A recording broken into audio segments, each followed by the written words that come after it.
қазақ бауырымыз Қытайдан қарыз ақша алған, бере алмаған. Енді тартып алған да. Одан үші бала көрген, соны естіп ауылда жата алмадым да. Сонда елдің бірлігінің, қазақ ұлтының ар жағындағы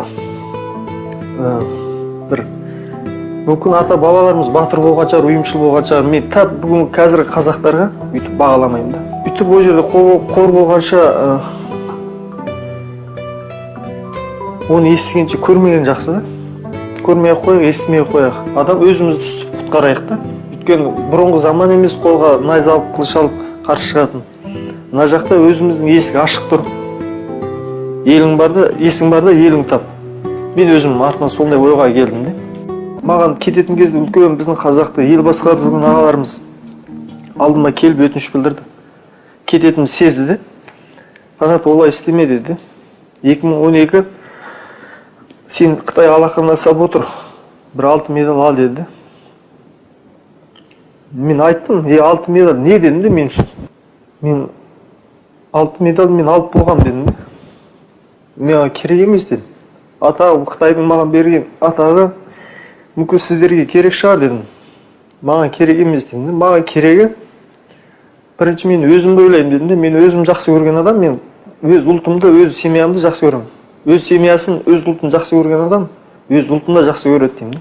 Мен бірінші өз отбасымды құтқаруым керек дедім де бұндай жерден. Ит тойған жеріне дейді ғой. Ер жігіт туған жеріне дейді.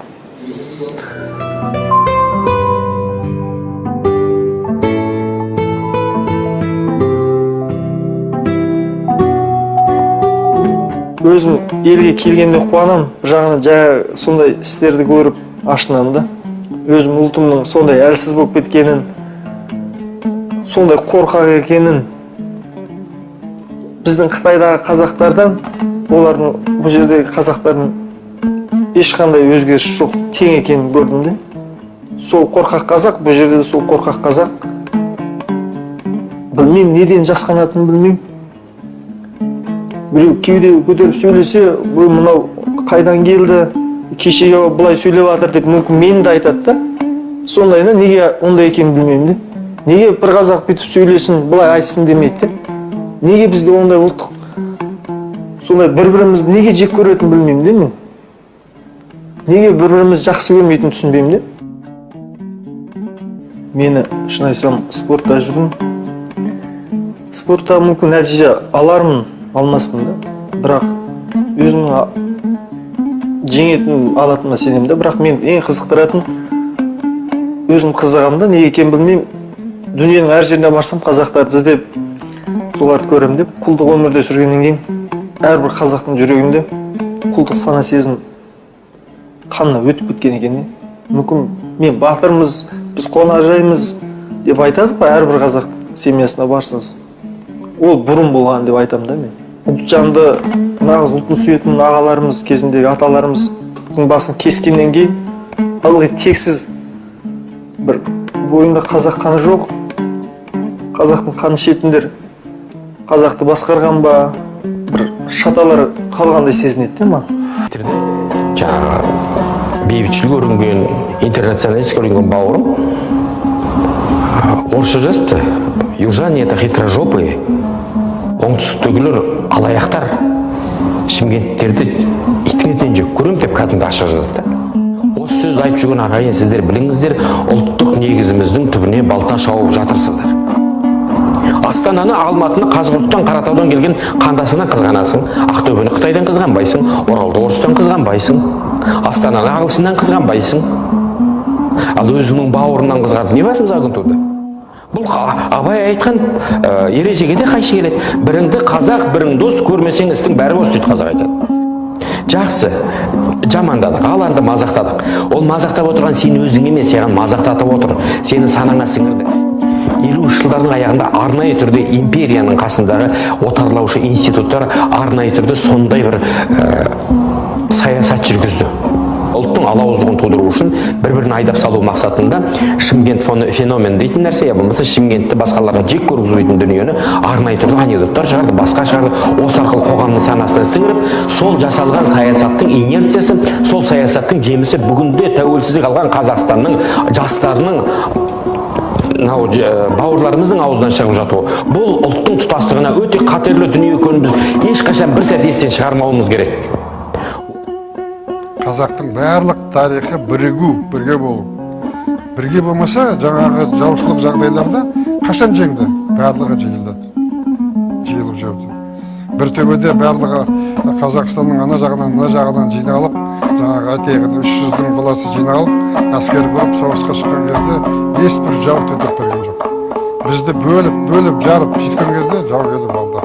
Осыны есте сақтау керек. Егер де мына Алланың берген ата-бабамыздың тілегімен келген тәуелсіздік сақтап қалу үшін қазақтың өзінің ішіндегі алауыздықтан құтылу керек. Түбінде ол бізге қауіп болуы мүмкін. Біздің ата-бабалардың берген кең даласын, осы мемлекеттігін қазіргі ұстап отырғанын қолымыздан жіберіп алу, ол өмір бақи күнә болып саналады. Ұстап қалмауымыз тек қана бірліктің адырауынан болып саналады. Төртеу түгел болса төбедегін алады, алтау ала болса ауыздағыдан айырылады деген қазақтың сөзі бар. Қазіргі тарихшылар өте үлкен тарихты тексеріп, тарихты өте үлкен көтеріп жатыр. Тіпті мысалы осы Шыңғыс ханды да қазақ деп шығып жатқан тарихшылар бар.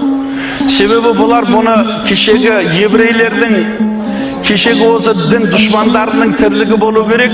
Егер де бұларда осында үлкен басшы өткендігін болып білетін болса, бұлар бүтін дүниені иеленуі мүмкін деген дұрыс емес түсініктерді қолданып, бұл Шыңғыс ханды моңғол ананы мынауды бөліп тастаған деген небір жорамалдарды айтып жатыр. Несін айтқанда да қазақ халқы ар намысты халық болған. Кешегі бабаларымыз, ана қанат ислам қатты жылайды да, көргестен интернетте.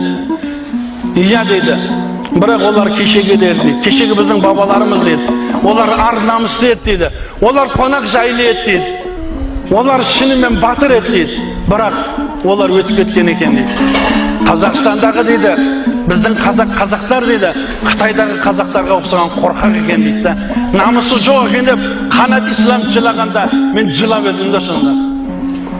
Неге? Бізге не болып бара жатыр ағайындар? Қазақты атып жатыр. Не жетпей жатыр саған? Қазақтың бірін жағасынан буып жатыр. Қазақтың үстінен келіп ақша алып жатыр. Қазақтың үйін ұрлап жатыр, тонап жатыр. Қазақтың қызын зорлап жатыр. Біз осы үшін, кешегі бабаларымыз бізге осындай тыныштық үшін дұғалар қылған беді. Ойламаңыз, мына тыныштық, мына осындай үлкен кең байтақ тыныштық өз-өзінен келді деп ойламаңыз. Кешегі бабаларымыз бұл үшін жылап дұға қылған. Аштан қырылған олар. Тоқ боп тұрып ораза тұта алмай жатсың ғой. Жігітсің бе? Тоқсың ғой, қардың тоқы, ораза тұта алмай жатсың ғой. Басыңды көтерсең, бірақ кешегі бабаларың аштан өліп еді. Аштан өлсе де дінін сатпаған еді, иманын сатпаған еді. Бір әйелге айтып жатырмын, сіз ораза тұтпай қойыңыз, фидияңызды беремін.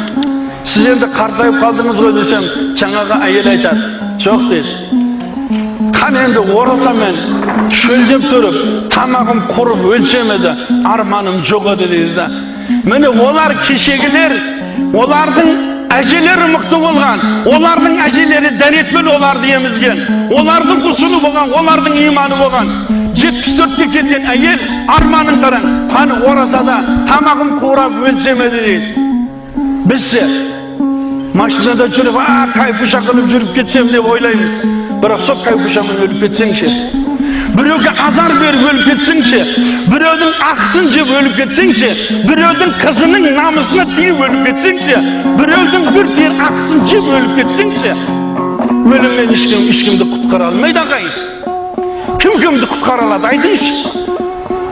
Біздің қазақтың жігіттері мықты болса, Сайынаның бойына қыздар тұрмаған болар еді. Біздің қазақтың жігіттері шын мәнінде намысқой болатын болса бар ғой, біз біраз нәрселер болмаған болар еді. Сашаковын жер басып жүрмеген болар еді. Қазақтың жігіті мықты болса, шешенің ұлтына сені қазір бітсесін шығарып сен қорлақ көр. соны айтқан адам Жириновскийдің аузынан шешенге байланысты бір ауыз сөз шықпайды. Ол қорқады өйткені шешеннен. А қазаққа байланысты аузынан ақ өткен көге шығады. Біздің әлсіздігіміз сол жерлерімізде.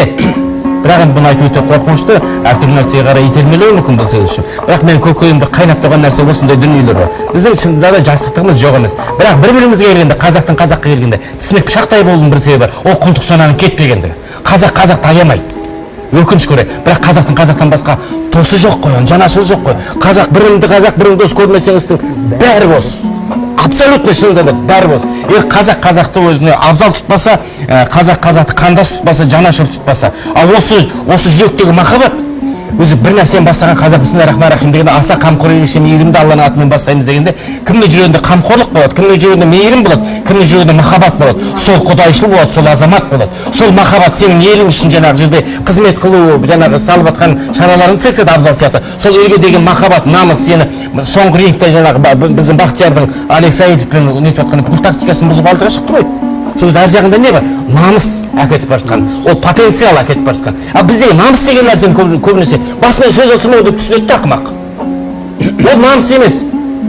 Ол бетбақтық деп айтады ол.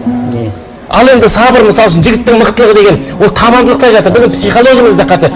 Кітапты бір қарағанда жаттап алып, таңертеңнен кешке шейін оқып жатқанымызды, ол кітапты бір алып бесе алады. Ол дұрыс емес.